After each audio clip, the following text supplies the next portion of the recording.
مع الله في لألآت النجوم وحبك الغيوم وضوء القمر نحمده ونصلي على رسوله الكريم اما بعد بسم اللہ الرحمن الرحیم۔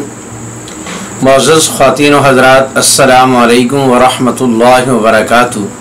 میں آپ کی خدمت میں حاضر ہوں پروگرام سنہری باتوں کے ساتھ، اور آج کے پروگرام میں آپ کے سامنے سیدنا فاروق اعظم رضی اللہ تعالیٰ عنہ کا اسلام دوستی کا ایک ایسا واقعہ عرض کروں گا کہ جس کو سننے کے بعد ہم سب کے ایمانوں میں ترقی بھی ہوگی اور سیدنا فاروق اعظم رضی اللہ تعالیٰ عنہ سے محبت اور عقیدت میں اضافہ بھی ہوگا۔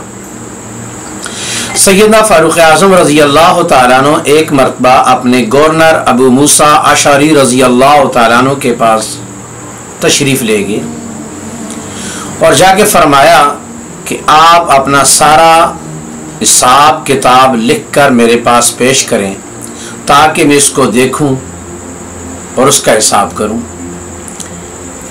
حضرت ابو موسیٰ اشعری رضی اللہ تعالیٰ نے اپنے کاتب اور منشی سے فرمایا کہ سارا اپنا حساب کتاب لکھ کر امیر المومنین کی خدمت میں حاضر کر دیں۔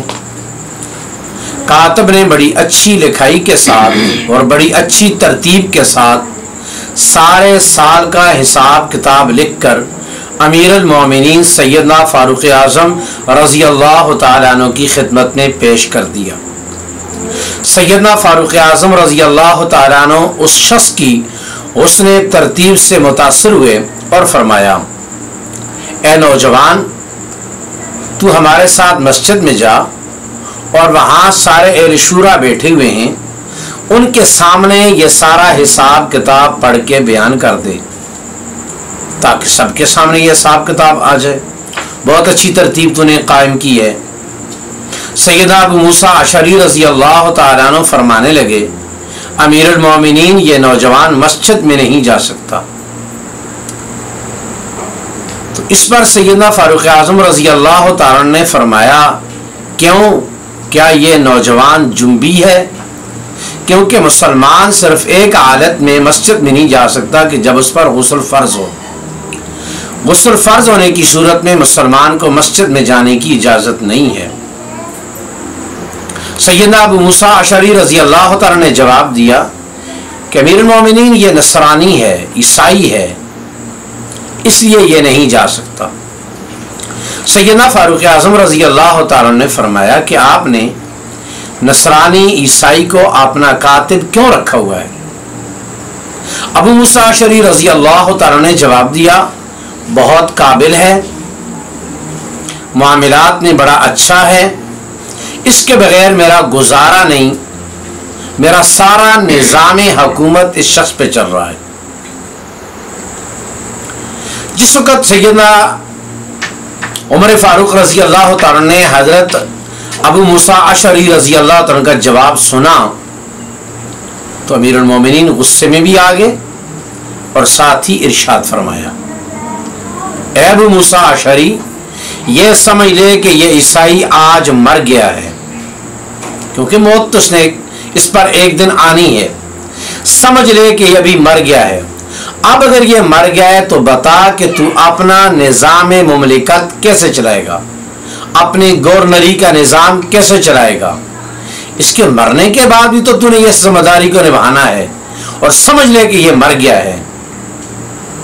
سیدنا فاروق اعظم رضی اللہ تعالیٰ نے ایک عیسائی کے کاتب بنانے پر کتنی بڑی ناراضگی کا اظہار کیا، جبکہ اسلام عیسائیت کے ساتھ معاملات کی اجازت دیتا ہے۔ جب عیسائی اہل کتاب ہے تو اس کے بارے میں حضرت عمر فاروق رضی اللہ تعالیٰ عنہ اتنے سخت ہیں، اور ایک آدمی حضرت محمد رسول اللہ صلی اللہ علیہ وسلم کی خاتم النبیین کا کہ نبیین ہونے کا منکر ہے اور پاکستان کے آئین کا غدار ہے،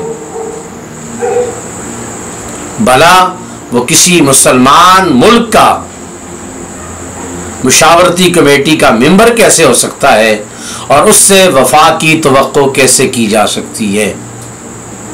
سیدنا فاروق اعظم رضی اللہ تعالیٰ عنہ وہ شخصیتیں کہ جن کے بارے میں رسول اللہ صلی اللہ علیہ وسلم نے فرمایا عمر میں اتنی صلاحیتیں ہیں، اگر میرے بعد نبوت کا دروازہ کھلا ہوتا تو سیدنا فاروق اعظم رضی اللہ تعالیٰ عنہ نبی ہوتے۔ اتنی بڑی شخصیت، اتنے بڑے انسان، اور پھر اس بات پر غصہ بتا رہا ہے کہ یہ چیز مسلمانوں کے لیے نفع کا باعث نہیں، نقصان کا باعث ہے۔ اس سے ہمیں بھی سبق سیکھنا چاہیے، اپنے ملازمین میں اور اپنے کاروباری معاملات میں اور اپنے دفتری معاملات میں ان مسائل میں ہمیں غیر پر اعتماد کرنے کے بجائے کسی مسلمان کی تلاش کرنی چاہیے۔ اس سے ہمارے اندر خیر و برکتیں بھی آئیں گی اور اس کے ساتھ ساتھ سیدنا فاروق اعظم رضی اللہ تعالی عنہ کے ساتھ محبت اور عقیدت بھی بڑھے گی۔ اللہ رب العزت کی ذات ہمیں سب کو اس کی توفیق نصیب فرمائے۔ السلام علیکم ورحمۃ اللہ وبرکاتہ۔